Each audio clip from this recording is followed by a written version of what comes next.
Biology की कक्षा 12 की ऑनलाइन क्लास में आपका स्वागत है। तो बेटा, अपने प्लांट फिजियोलॉजी के अंतर्गत पादप ग्रोथ ये टॉपिक चल रहा है और इस टॉपिक में कल मैं एथाइलिन वृद्धि प्रवर्धक हार्मोन के बारे में स्टार्ट कर चुका हूँ। तो कल बेटा इसकी विशेषताएं चल रही थी, जिनमें आपको मैं 2 विशेषताएं बता चुका हूँ। ठीक है, अब उससे आगे इस वीडियो में बेटा वहाँ से आगे विशेषता नंबर 3 बेटा क्या पढ़ेंगे कि एथाइलिन के अणु सूक्ष्म एवं जल में घुलनशील होते हैं। ठीक है, मैं लिख रहा हूँ, एथाइलिन के अणु सूक्ष्म एवं जल में घुलनशील होते हैं। ठीक है ना। एथाइलिन आपको मैं बता चुका हूँ कि एक गैसीय हार्मोन है। तो इसके अणु सूक्ष्म होते हैं। अणुभार में आप देख भी सकते हो, एथाइलिन का सूत्र केवल CH2 डबल बॉन्ड CH2 होता है। ठीक है ना। तो बेटा सूक्ष्म होते हैं और जल में घुलनशील होते हैं तथा पादप ऊतकों में इनका परिवहन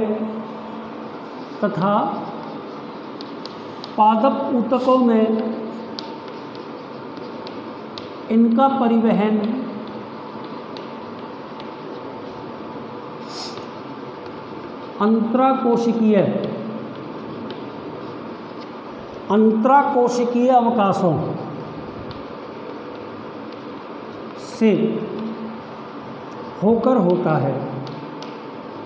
याद रखना पड़ेगा बेटा, क्या लिखा है मैंने ब्लैक बोर्ड पे? एथाइलिन के अणु सूक्ष्म एवं जल में घुलनशील होते हैं तथा पादप ऊतकों में इनका परिवहन अंतराकोशिकीय अवकाशों से होकर होता है। ठीक है, आगे चलिए बेटा। एक रासायनिक पदार्थ का नाम लिख रहा हूँ मैं, इथेफॉन। ठीक है ना। और इसका रासायनिक नाम क्या होता है? 2-क्लोरोएथिल फास्फोरिक अम्ल। 2-क्लोरोएथिल फास्फोरिक अम्ल। और ये बेटा शब्द इसलिए लिखा गया है रासायनिक पदार्थ, क्योंकि इससे ना एथाइलिन मुक्त होती है।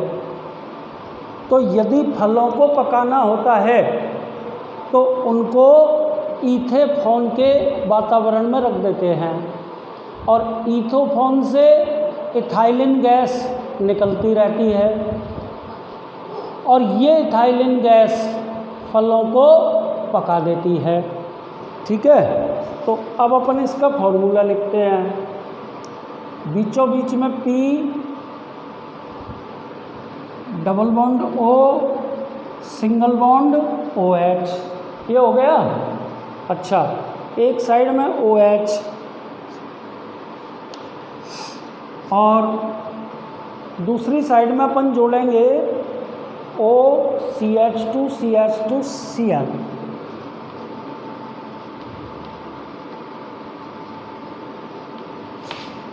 एक बार दोबारा देख लीजिए बेटा और ध्यान से सुनिए। P के ये बीचों बीच में सेंट्रल एटम है,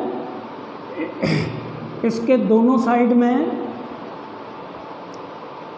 OH समूह जुड़ा हुआ है दोनों साइड में, और एक साइड में डबल बॉन्ड के द्वारा ऑक्सीजन, चौथी साइड में ऑक्सीजन और ऑक्सीजन से जुड़ा हुआ क्लोरोएथिल।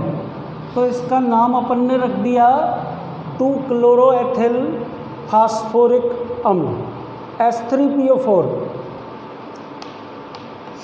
फास्फोरिक अम्ल का ये सूत्र होता है F3PO4, ठीक है ना। तो एक H को हटाकर अपन ने उसके स्थान पर क्लोरोएथिल जोड़ दिया, बस ये चीज़ आपको याद रखनी है, ठीक है बेटा। अब आगे चलिए। अब जो हेडिंग अपन पढ़ रहे हैं एथाइलिन के कार्यकीय प्रभाव।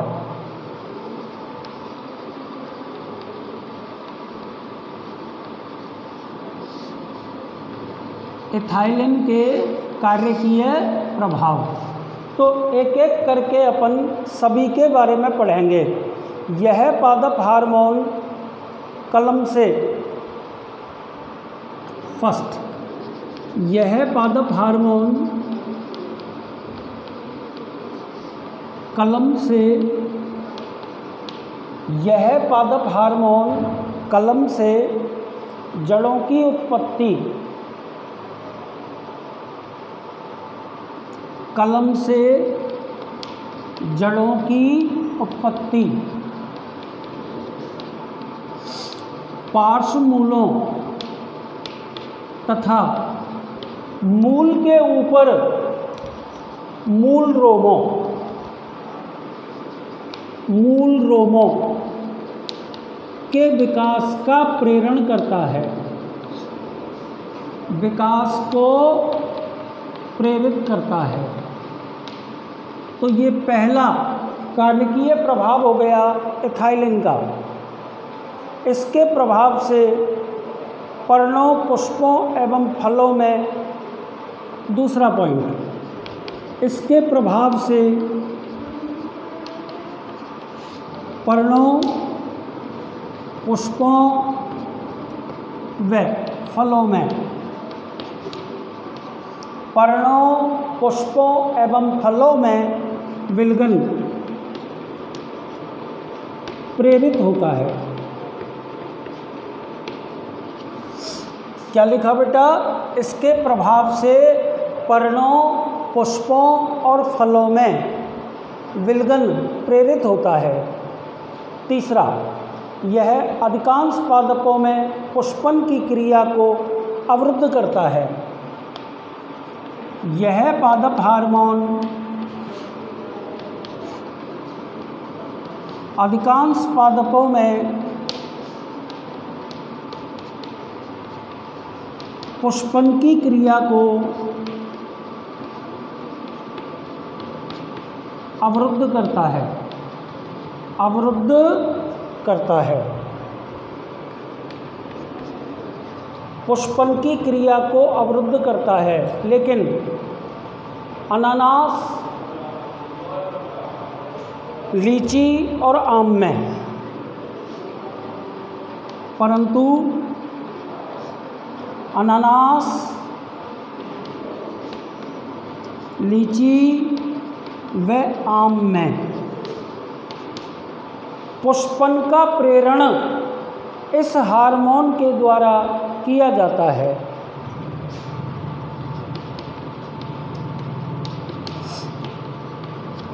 पुष्पन का प्रेरण इस हार्मोन के द्वारा किया जाता है। तो बेटा आपको मैं बता देता हूँ, देखो वैसे तो मैं ये कह चुका हूँ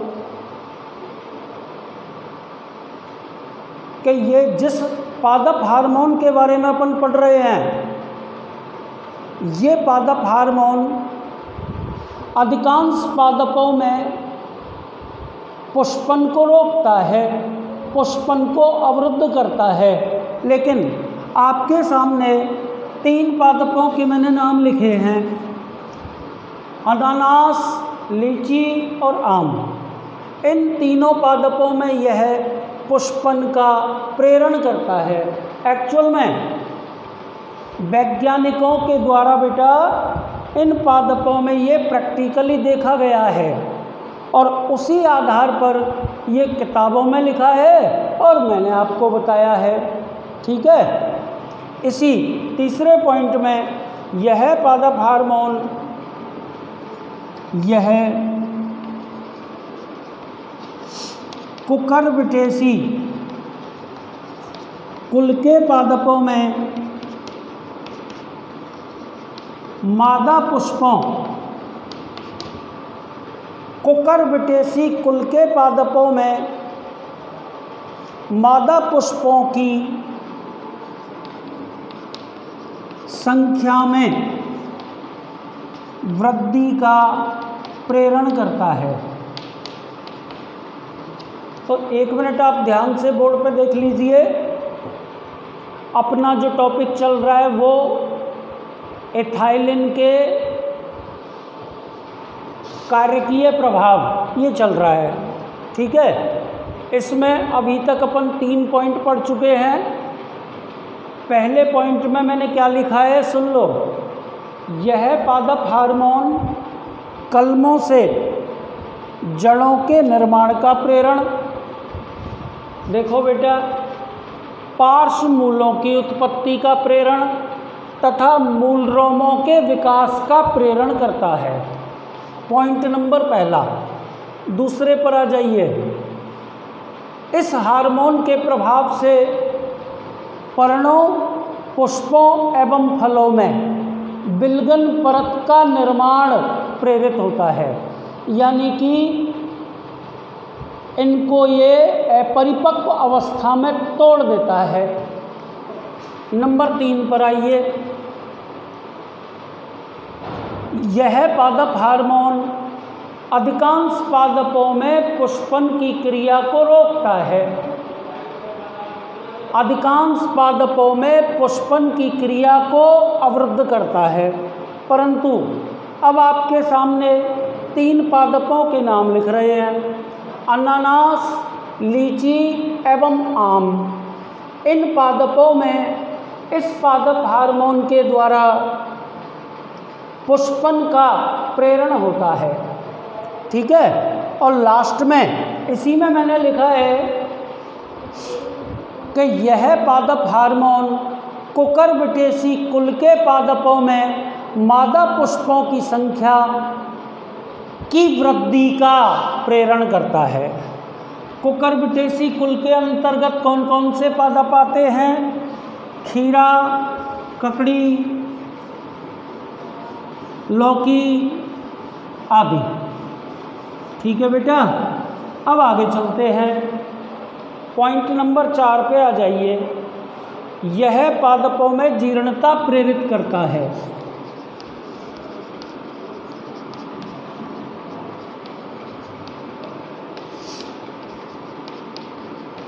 यह पादपों में जीर्णता प्रेरित करता है। इससे पादपों की उपापचयी क्रियाएं इस हार्मोन के कारण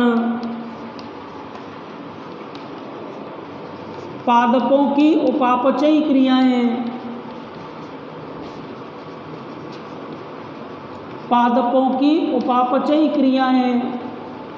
मंद हो जाती हैं।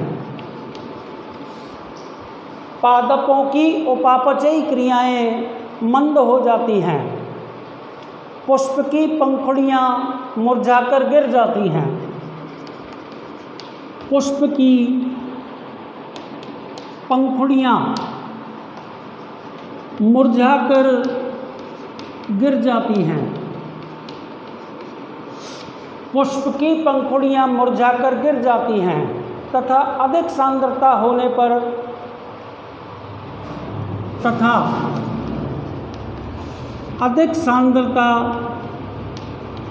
पर पुष्पों में निद्रालु रोग हो जाता है।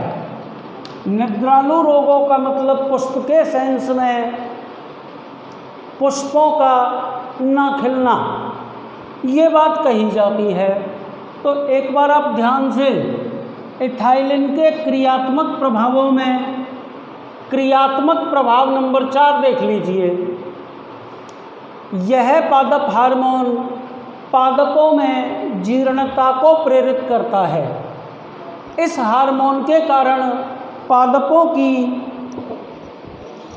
उपापचयी क्रियाएं मंद हो जाती हैं। पुष्प की पंखुड़ियाँ मुरझाकर गिर जाती हैं तथा अधिक सांद्रता होने पर पुष्पों में निद्रालु रोग उत्पन्न हो जाता है। ठीक है बेटा, ये आपका एथाइलिन का कार्यकीय प्रभाव नंबर 4 खत्म कर चुका हूँ। 5वें पर आ जाइए।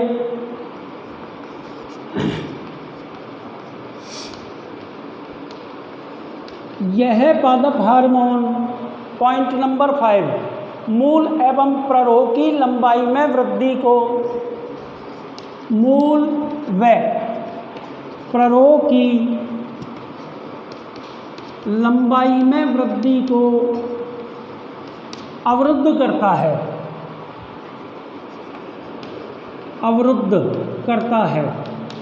यह पादप हार्मोन मूल एवं प्ररोह की लंबाई में वृद्धि को अवरुद्ध करता है। ठीक है, तथा इस हार्मोन द्वारा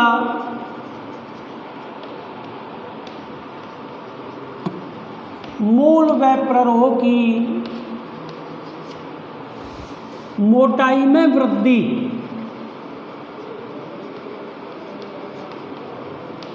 प्रेरित होती है। तो बेटा ये पॉइंट नंबर 5वां हो गया। क्या लिखा है इस पॉइंट में मैंने? यह पादप हार्मोन मूल एवं प्ररोह की लंबाई में वृद्धि को अवरुद्ध करता है। इस हार्मोन द्वारा मूल एवं प्ररोह की मोटाई में वृद्धि प्रेरित होती है। अब आ गए बेटा अपन एथाइलिन के क्रियात्मक प्रभाव नंबर 6 पर, और वो सबसे इम्पोर्टेंट है, फलों को पकाना।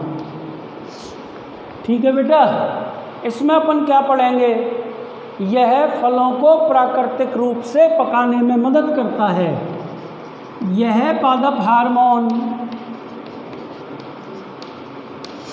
फलों को प्राकृतिक रूप से पकाने में मदद करता है। बेटा ये सबसे इम्पोर्टेंट क्रियात्मक प्रभाव है एथाइलिन का, कि यह पादप हार्मोन फलों को प्राकृतिक रूप से पकाने में मदद करता है। ठीक है, इस प्रकार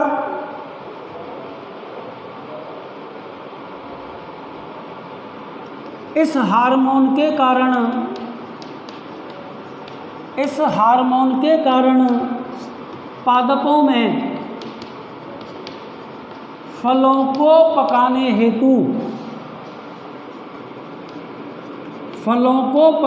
हेतु आवश्यक जीन सक्रिय हो जाते हैं। तो बेटा आप ध्यान से सुन लो कि जब जीन सक्रिय हो गए तो एंजाइम सक्रिय हो जाएंगे। देखो बेटा इनका क्रम है जीन, एंजाइम और फल पक जाएगा। तो आप इस पॉइंट में कैसे बोलोगे? आप बोलोगे, आपने हेडिंग लिखा है फलों को पकाना, कैसे बोलोगे? यह पादप हार्मोन फलों को प्राकृतिक रूप से पकाने में सहायक होता है। ठीक है, एक्चुअल में इस पादप हार्मोन के कारण वो जीन्स सक्रिय हो जाते हैं जो फलों को पकाने वाले एंजाइम्स का सक्रियण करते हैं। ठीक है बेटा, जीन सक्रिय हो गए, और जब जीन सक्रिय हो गए तो जीनों के कारण एंजाइम सक्रिय हो गए। ठीक है बेटा, और जब ये एंजाइम सक्रिय हो गए तो फलों के पकाने की प्रक्रिया अपने आप आगे प्रोसीड हो जाएगी। ठीक है ना? तो मेरे हिसाब से ये आपके समझ में आ गया होगा। आगे चलिए, इसी में लिखना है अपन को। क्लाइमेट्रिक रेस्पायरेशन के बारे में। तो अपन क्या बोलेंगे, यह पादप हार्मोन कच्चे फलों को, यह पादप हार्मोन कच्चे फलों को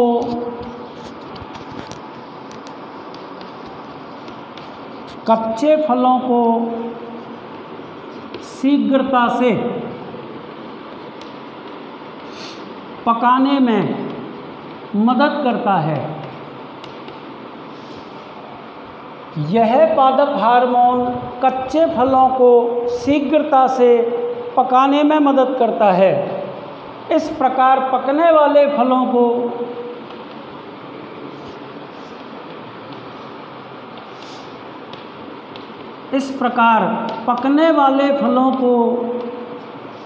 क्लाइमेट्रिक, क्या नाम बोला मैंने, क्लाइमेट्रिक फल कहते हैं। और आपकी जानकारी के लिए बता देता हूँ कि इन फलों में पकने के पश्चात श्वसन की दर अत्यधिक हो जाती है। तो इस अवस्था में जो श्वसन दर होती है उसे क्लाइमेट्रिक रेस्पायरेशन कहते हैं। अब आज के इस वीडियो में आपको एक अंतिम प्रश्न और बताया जा रहा है। तो बेटा यहाँ आकर के आज अपन के चारों वृद्धि प्रवर्धक हार्मोन पूरी तरह से ख़त्म हो जाएंगे। ठीक है बेटा, प्रश्न ये है कि एक सड़े हुए सेब के साथ ताज़ा सेबों को रखने पर सभी सेब सड़ जाते हैं, क्या कारण बताओगे? देखो बेटा, बहुत सिंपल सी बात है कि पके हुए फलों में एथिलीन गैस अत्यधिक मात्रा में मुक्त होती है। क्या कह रहा हूँ मैं? पके हुए फलों से एथिलीन गैस अधिक मात्रा में मुक्त होती है। और ये जो एथिलीन गैस है, ठीक है ना, ये सड़ा हुआ सेब है, उसको आप पका हुआ सेब मान लीजिए, उससे ज़्यादा मात्रा में एथिलीन निकलेगी। और यह एथिलीन बेटा साथ में रखे हुए अन्य दूसरे सेबों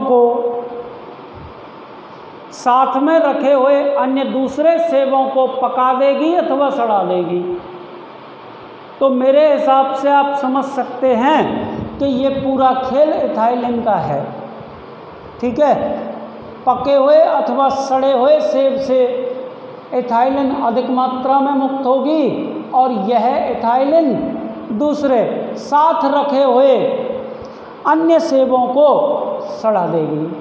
ठीक है बेटा, अब कल यानी कि नेक्स्ट वीडियो में अपन वृद्धि निरोधक हार्मोन एब्सिसिक अम्ल के बारे में पढ़ेंगे।